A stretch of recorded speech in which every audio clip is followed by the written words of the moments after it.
بسم اللہ الرحمن الرحیم۔ اردو لازمی برائے جماعت نہم، غزل نمبر 2، جس کے شاعر ہیں خواجہ حیدر علی آتش۔ شعر نمبر 1 ہے: رخ و زلف پر جان کھویا کیا، اندھیرے اجالے میں رویا کیا۔ رخ کہتے ہیں چہرے کو، جان کھویا کیا، جان قربان کرنا، اجالا کہتے ہیں روشنی کو۔ اس شعر کا مفہوم ہے کہ میں محبوب کے چہرے اور زلفوں پر اپنی جان قربان کرتا رہا اور اندھیرے اجالے میں روتا رہا۔ تشریح ہے: اس شعر میں صنعت لف و نشتر استعمال ہوئی ہے۔ رخ کا اجالے اور زلف کا اندھیرے سے تعلق ظاہر کیا گیا ہے۔ اس طرح اندھیرے اجالے میں صنعت تضاد بھی ہے۔ شاعر کہتا ہے کہ میں محبوب کے چہرے اور زلفوں کے حسن و جمال میں کھویا رہا، میں دن رات اس کی تعریف کرتا رہا، محبوب کے چہرے کو دن سے اور اس کی زلفوں کو رات سے تشبیہ دیتا رہا ہوں۔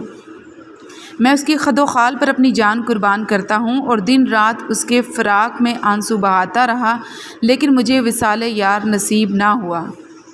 شعر نمبر 2 ہے: ہمیشہ لکھے وصف دندان یار، قلم اپنا موتی پرویا کیا۔ وصف کہتے ہیں خوبی کو، دندان یار کہتے ہیں محبوب کے دانت کو۔ شعر کا مفہوم ہے کہ میرے قلم نے ہمیشہ محبوب کے دانتوں کی تعریف کی ہے، گویا میں موتیوں کا ایک ہار پروتا رہا ہوں۔ تشریح ہے: اس شعر میں شاعر نے محبوب کے دانتوں کو موتیوں سے تشبیہ دی ہے۔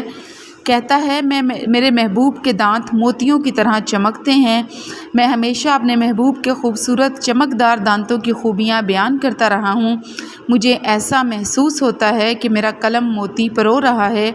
بہادر شاہ ظفر نے اسی خیال کو اس انداز سے بیان کیا ہے: تیرے دندان و لب نے کر دیا ہے بے قدر عالم میں، گوہر کو لال کو، یاقوت کو، ہیرے کو، مرجان کو۔ شعر نمبر 3 ہے: کہوں کیا ہوئی عمر کیوں کر بسر، میں جاگا کیا، بخت سویا کیا۔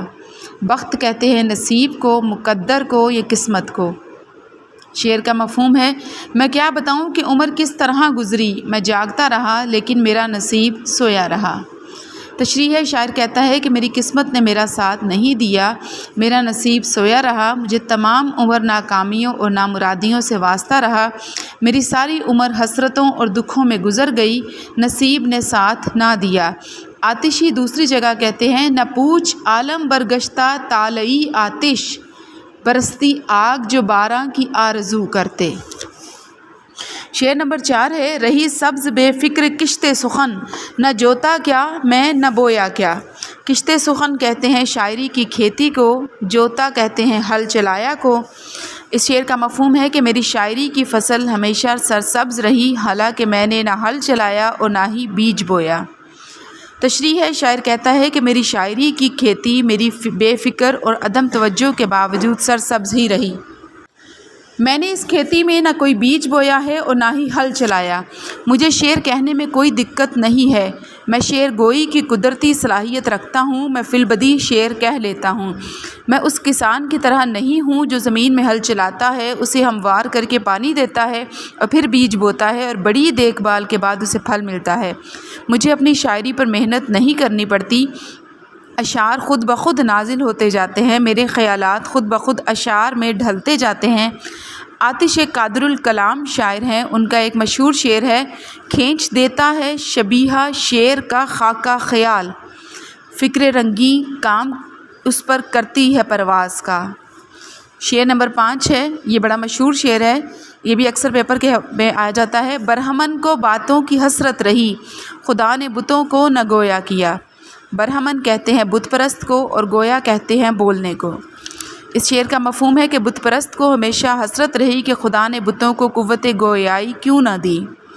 اس شعر کی تشریح ہے: اس شعر میں برہمن اور بت استعارہ ہیں، استعارہ میں عین آئے گا، عاشق اور محبوب کے لیے۔ کہتے ہیں برہمن ساری عمر بتوں کی پوجا کرتا ہے اور چاہتا ہے کہ بت اس کی باتوں کا جواب دیں، لیکن اس کی حسرت دل ہی میں رہ جاتی ہے کیونکہ اللہ تعالیٰ نے بتوں کو قوت گویائی نہیں دی۔ برہمن سے مراد عاشق ہے اور بت سے مراد محبوب ہے۔ شاعر کہتا ہے کہ محبوب سے بے پناہ محبت کرتا ہوں اور چاہتا ہوں کہ وہ بھی محبت کا جواب محبت سے دے، مجھ سے پیار بھری باتیں کرے، لیکن وہ اپنی سنگ دلی کے باعث لب کشائی نہیں کرتا۔ وہ ایک بت ہے، جس طرح بت نہیں بولتے اسی طرح محبوب بھی بات نہیں کرتا۔ شعر نمبر 6 ہے مزہ غم کے کھانے کا جس کو پڑا وہ اشکوں سے ہاتھ اپنا دھویا کیا۔ اشکوں کہتے ہیں آنسوؤں کو، ہاتھ دھونا، پانی سے ہاتھ دھونا یعنی کھو بیٹھنا۔ شعر کا مفہوم ہے جسے غم کھانے کی لذت حاصل ہو گئی وہ آنسوؤں کو کھو دیتا ہے۔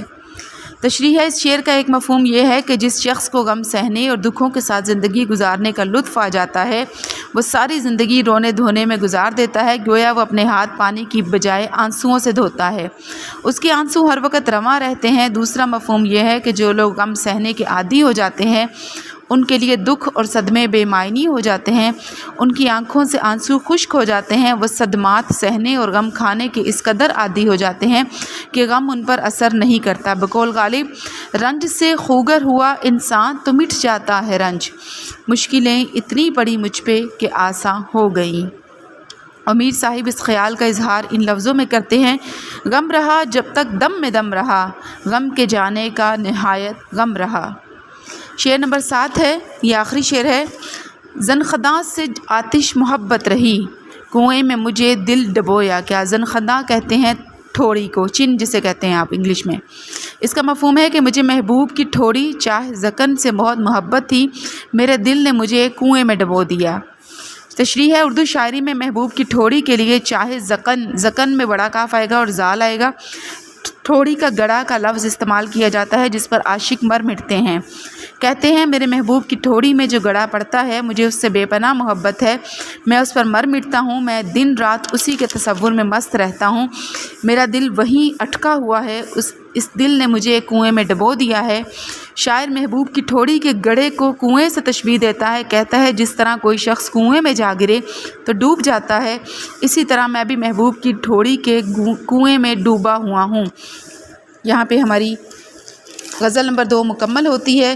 اللہ تعالی ہمیں اپنی ہی عبادت کرنے کی اور اللہ ہی سے مدد مانگنے کی توفیق عطا فرمائے، آمین۔